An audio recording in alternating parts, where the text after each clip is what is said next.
Ric Flair has been wowing the wrestling community for more than 50 years with his nature boy persona.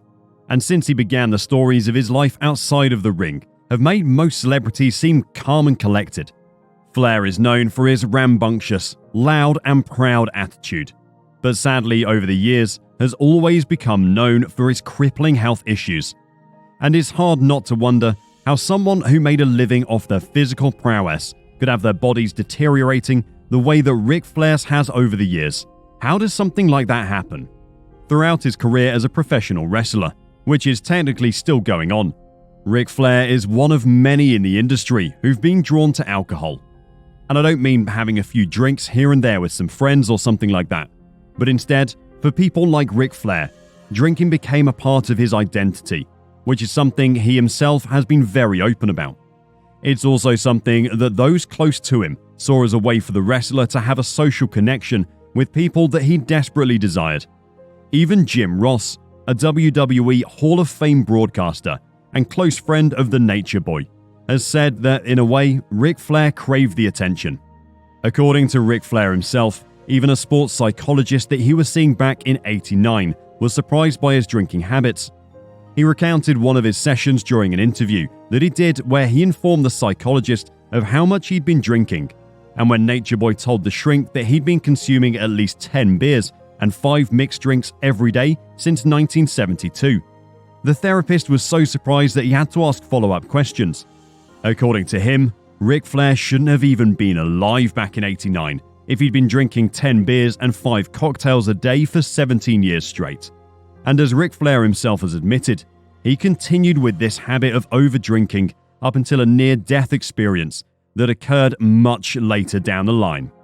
Now, if you happen to think the wrestler was exaggerating when it comes to his drinking habits, there are actually a ton of other workers throughout the wrestling industry that can recount many of Nature Boy's stories. For instance, Jim Ross once spoke about a time when he and Ric Flair went to a small bar after a match, and Flair ordered more than 130 kamikazes for himself and the other patrons in the bar. And you might be thinking that there were a lot of people to share the drinks with, but according to Ross, there were only 10 other people in the bar. It wasn't long before Ric Flair was apparently dancing on the top of the bar and partying it up with a bunch of strangers. On top of his clear struggles with alcoholism, the Nature Boy was also seriously injured and nearly killed on more than one occasion. The first of which almost put an end to Flair's wrestling career before it even managed to actually take off. In 1975, Ric Flair got onto a private plane on which he and 4 other professional wrestlers were supposed to fly from Charlotte, North Carolina to Wilmington, North Carolina. The trip was only intended to take about 45 minutes, and due to the extra weight on the plane from 5 massive passengers, the plane's pilot, Joseph Farkas, decided to release some of the fuel to lighten the load.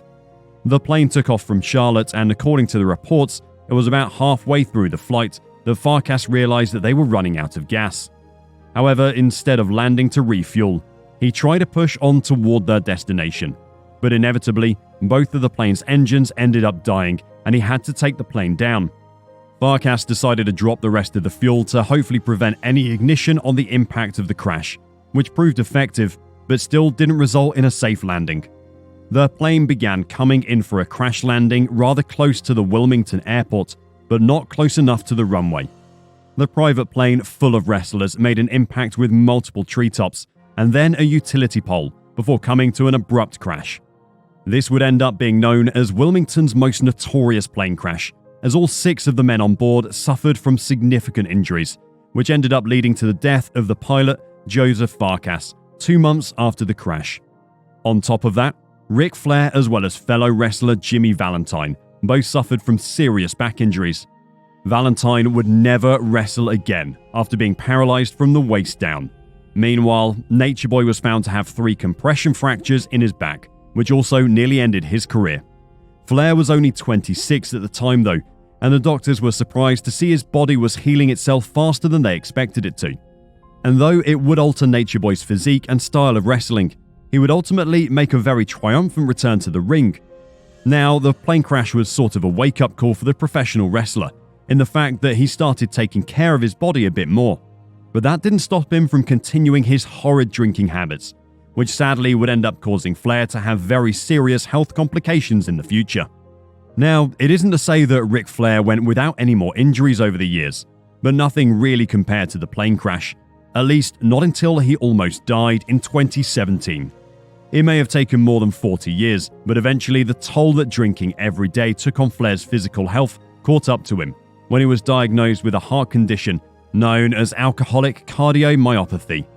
This is a form of dilated cardiomyopathy that's caused by long-term alcohol abuse and results in an enlarged heart that can't properly pump blood throughout the body effectively. After being diagnosed with the heart condition, Flair would have to seek medical attention for a different issue entirely. It was reported that on August 14, 2017, Flair went into surgery in Georgia in order to have an obstructive piece of his bowel removed.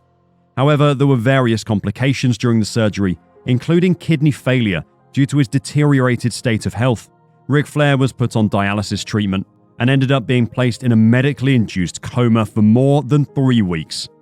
The wrestler's hospitalization lasted from August 14th through September 21st, and when he was finally discharged, he was certainly a changed man, and now knew the risks that he was facing if he continued to treat his body the way that he had been. Despite the fact that Ric Flair is almost 74 years old and has had multiple health complications and near-death experiences, Nature Boy continued to wow the crowd, and according to him, his wrestling career is nowhere near over. Though some fans would like for him to hang up the belt, considering he has admitted to passing out twice during his last match, which was actually titled Ric Flair's Last Match. What do you think though? Should Ric Flair finally put an end to his career to focus on his health?